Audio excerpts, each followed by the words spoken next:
Welcome back to the Stratosphere. And we're going to be talking about what it's actually like to drive. Suddenly realised we've never really discussed that.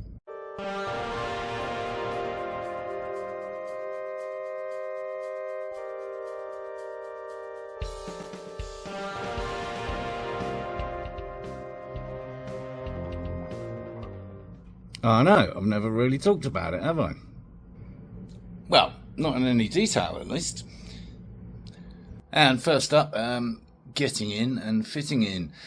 We've discussed it before in terms of headroom for a lanky geezer like me. I'm 6'2", and most of my height is in my legs.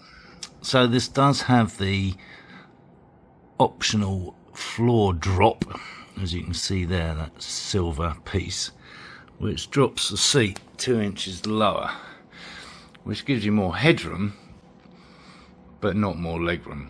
And therein lies the problem, at least for me. So to get in, it's a bit of a palaver. I'll try and film it. A little bit like the Elise, because you've got these kind of wide sills here. So we're going to post 1 foot in, slide our bum into the seat, and then lift the other leg clear of the roll bar, etc. And we're in. And as you can see, plenty of headroom, even with a silly haircut. Yeah. Not so much with the legroom when you're operating pedals, which of course you are, very much so with your right foot at least. As you can see, minimal clearance on the steering wheel and quite an angle in the leg. And that really is the issue for me. And again, it was the same for me in the latest Elise. Anything more than about 2 hours driving, no matter what kind of driving that is, and my knee tends to kind of seize up a bit. Right, now we've got the whining and whinging out of the way. What are the other aspects of driving a Stratos, apart from it being immense fun, obviously? Well, maybe we're not quite finished with the whining and whinging. The steering itself is actually quite heavy at slow speeds. Not on a TVR scale, because obviously the engine's in the back, not over the front. But that said, they're fairly big boots on the front. And in terms of manoeuvring when parking, it's a little bit of an armful. Right, I think that's most of the negatives out of the way. Well, actually, no, I lied. There's more to come. So, once you're in, the seats are actually very comfortable. These are Lister Bell's own seats. I got this lumbar support cushion just for the longer journeys. Again, it's just a personal thing. There's not many cars that I'm comfortable in for long journeys. But yeah, great seats. Obviously, got the bolstering here on the side, keeps you in place with the aid of the 4-point harness. I think you can have standard seat belts if you want, but I would recommend these in any car, honestly. They're a bit of a fiddle to put on, just because they are, but much better protection. Steering wheel itself is beautifully positioned.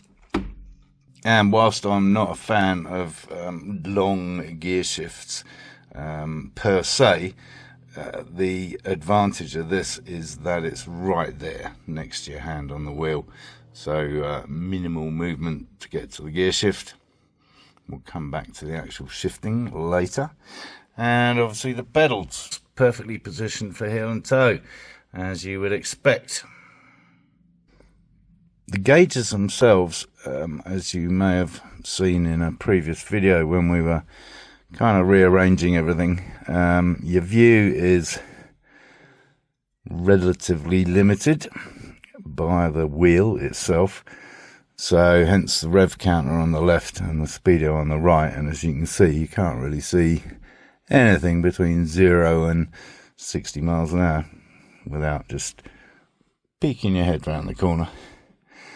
Again, same thing with the switches, but you got a good view of all the important ones.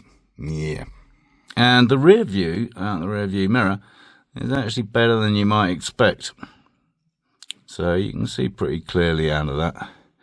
The wing mirrors, not so much. And of course you haven't got a hope in hell of reaching those once you're strapped in. But that doesn't matter, because you got these. They're much more important for the fantastic ventilation from the roof scoop.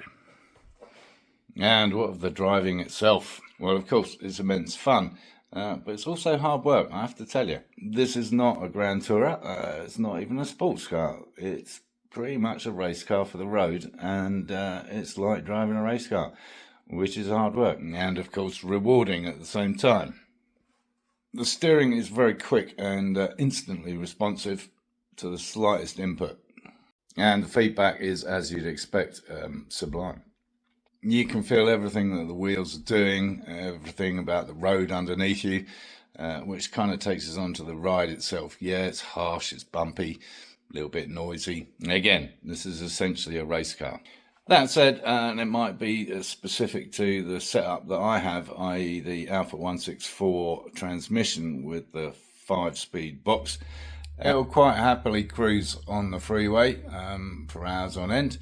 I don't know, 2,500 revs, something like that. It's fairly quiet.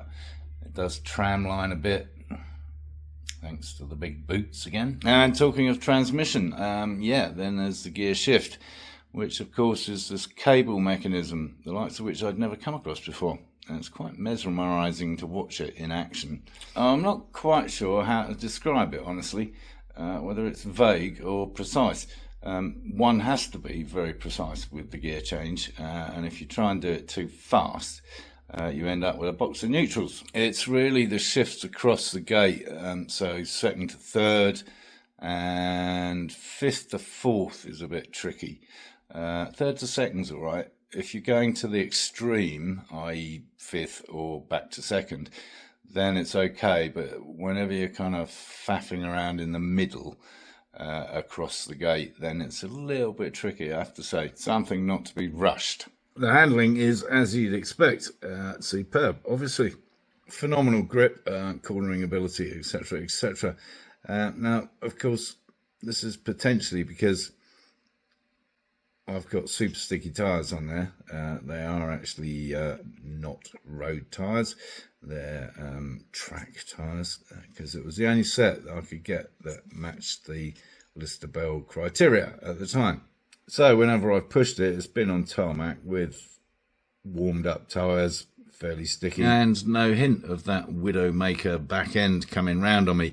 The only time really was that very first test run at the track, that track day, and it kind of just, it lets you know before it's going to let go. And despite the super quick steering in terms of input, it's not twitchy either. So in a longer, faster corner, it's actually very comfortable. I've never taken it out in the dirt, but I'm pretty sure it would revert to type if I did so. Fairly sure that back end would come around quite quickly with that short wheelbase. Yeah. So we've covered the cockpit, the controls, getting in and out, changing steering, handling, comfort, or not. My personal niggles. Have I missed anything? Well, if I have, and you've got questions, obviously comments down below, and I'll get back to you, I promise. We'll get back out in it soon, so if you haven't already, subscribe down here, because the next video we'll be doing some driving.